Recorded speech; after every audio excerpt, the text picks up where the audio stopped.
रीमा की शादी को अभी 7 या 8 दिन ही हुए थे। अभी वो नई नई शादी के खुमार में ही थी। आज रात का क्या प्लान है? पिछले 3-4 दिनों से मेरे साथ बहुत अजीब सा हो रहा है। रात के करीबन 2:30 बजे अजीब सी बेचैनी और आहट से मेरी नींद खुल जाती है। ऐसा लग रहा था शादी के बाद से नींद और तुम्हारा रिश्ता ही टूट गया है। आओ मेरी बाहों में और आंखें बंद करके सोने की कोशिश करो। जतिन के कहने पर रीमा ने सोने की कोशिश की, मगर फिर भी कुछ आहट उसे सोने ही नहीं दे रही थी। ऐसा लग रहा था कि मानो पलंग के नीचे से लगातार दस्तक हो रही है। पलंग के नीचे कोई है जो बाहर आना चाहता है। 2-3 बार उठकर उसने पलंग के नीचे देख भी लिया, मगर कहीं कोई नजर नहीं आया। फिर ये आहट कहां से हो रही है, ये रीमा के लिए एक बड़ी पहेली बन चुकी थी।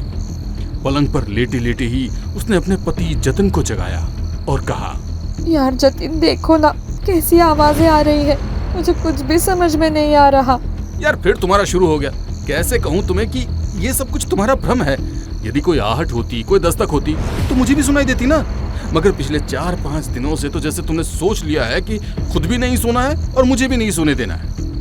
कहते हुए गुस्से में जतिन करवट लेकर सो गया, मगर रीमा की आंखों से नींद अभी भी कोसों दूर थी। उसे कुछ भी समझ नहीं आ रहा था कि ये सब उसी के साथ क्यों हो रहा है। जतिन, एक तो नई शादी, नया घर, सभी लोगों से पूरी तरह परिचित भी नहीं हूँ मैं। किससे अपने मन के भ्रम के बारे में बात करती? तुम भी अगर मेरी बातों का हंसी उड़ाओगे तो मैं क्या करूँ? कहते हुए उसकी आंखों से आंसू आ गए, मगर जैसे उन आवाजों और जतिन को कोई फर्क ही नहीं पड़ रहा था।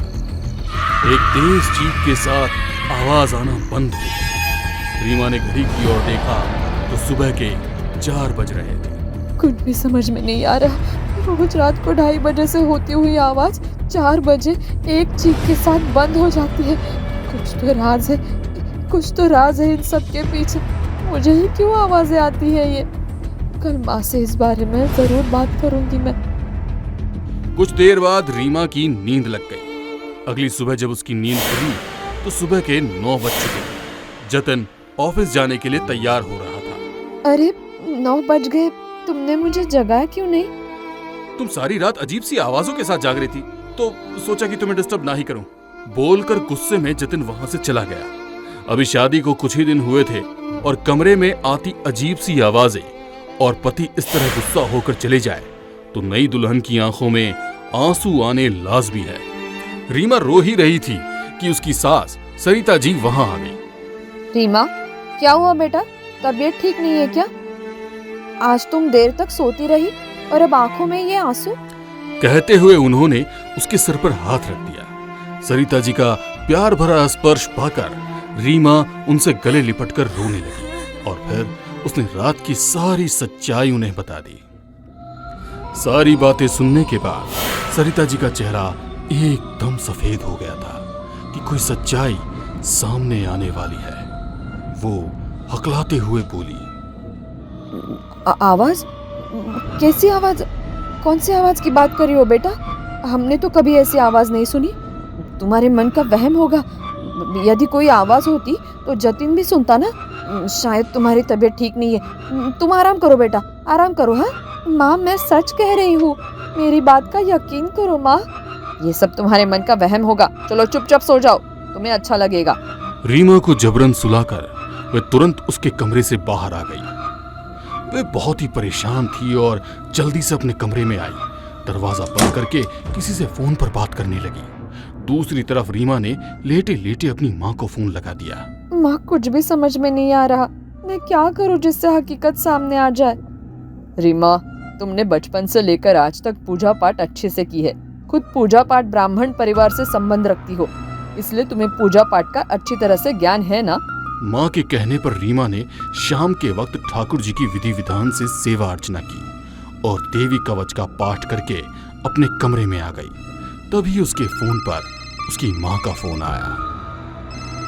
बेटा, हो सके तो कपूर, लौंग और तेज पत्ते का धुआं करो। ऐसा करने से कमजोर बुरी शक्तियाँ वहाँ से चली जाती है। माँ के कहने पर वो अपने कमरे में धुआं कर रही थी। धुएं की खुशबू से सरिता जी को बेचैनी होने लगी। वो घबरा कर रीमा के कमरे में आ गई और गुस्से में बोली, रीमा, ये सब क्या है? मेरे घर में जादू टोना कर रही हो? आज के बाद मेरी इजाजत के बिना कुछ भी कार्य मत करना। कहते हुए उन्होंने गुस्से में उसके हाथ से धुएं की कंडी लेकर फेंक दी। रीमा को उनका व्यवहार बहुत ही अजीब सा लगा, मगर नई नई शादी के कारण वो कुछ भी नहीं बोल पाई। रीमा शाम को अपने पूरे काम से निपटने के बाद दोबारा नहाई और पूजा घर में जाकर बजरंग बाण करने के लिए सोचने लगी। मगर जैसे ही वो पूजा घर में गई, वहां का नजारा देखकर वो हैरान रह गई। जो अखंड दिया उसने लगाया था वो जमीन पर फैला पड़ा था। भगवान की पूजा के फूल काले पड़ चुके थे। पूरे पूजा कक्ष में बहुत गंदी बदबू आ रही थी। ऐसा लग रहा था कि मानो कोई चीज सड़ रही हो। माँ, ये पूजा कक्ष को क्या हुआ? कुछ देर पहले ही तो मैंने मंदिर में पूजा की थी, सब कुछ सही था तभी, और अब 2 घंटे में पूरे मंदिर का कायाकल्प हो गया। माँ, अब फटाफट पूरे मंदिर की सफाई कर और दिया लगा। रीमा ने फिर धूप जलाकर मंदिर में आ रही उस बदबू को दूर किया। फिर बजरंग बाण का पाठ करने लगी।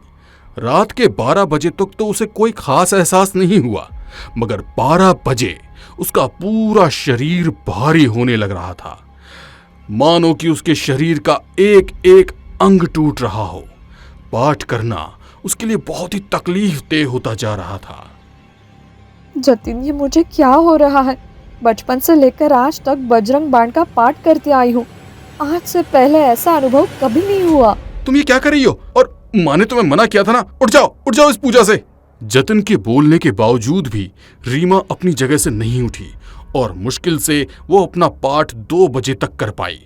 2 बजे के बाद पूरे घर में एक मनहूसियत छा गई। जोर जोर से किसी के रोने की आवाज आ रही थी और कोई जमीन के भीतर से दस्तक दे रहा था। अब ये दस्तक सभी को सुनाई दे रही थी। सभी लोग घबराकर हॉल में इकट्ठा हो गए। इस घर में ये सब क्या हो रहा है? कल रीमा इस बारे में बात कर रही थी और आज हम लोगों को भी महसूस हो रहा है। इस रीमा ने शाम के वक्त घर में कोई टोटका किया था, शायद ये आवाज उसी कारण से आ रही है। कहते हुए वो गुस्से में रीमा की तरफ उसे मारने के लिए दौड़ी, मगर अचानक से रीमा को छूते ही उन्हें तेज करंट का झटका लगा और वो जमीन पर गिर गई। जमीन के भीतर से आती हुई दस्तक अब बंद हो चुकी थी, मगर घर के भीतर बहुत धुआं हो रहा था। रीमा ने अभी भी बजरंग बाण का पाठ नहीं छोड़ा था।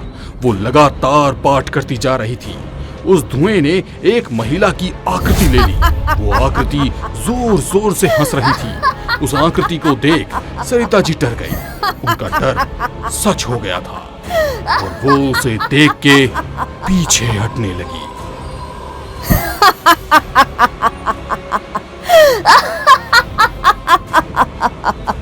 मुझसे दूर जा रही हो? माँ, चली जाओ जहाँ जाना है, मगर अब तुम मुझसे नहीं बच सकती हो। कौन हो तुम? जतिन, तुम मुझे भूल गए। तुमसे ये उम्मीद नहीं थी मुझे। रुबीना, तुम? हाँ, तुम तो मुझे छोड़कर चली गई थी, अब यहाँ पर क्यों आई हो? रुबीना, मैं तुम्हें छोड़कर नहीं गई, बल्कि तुम्हारी माँ ने मुझे मारकर अपने ही कमरे में दफना दिया था। कमरे में? तुम्हें कोई गलतफहमी हुई होगी।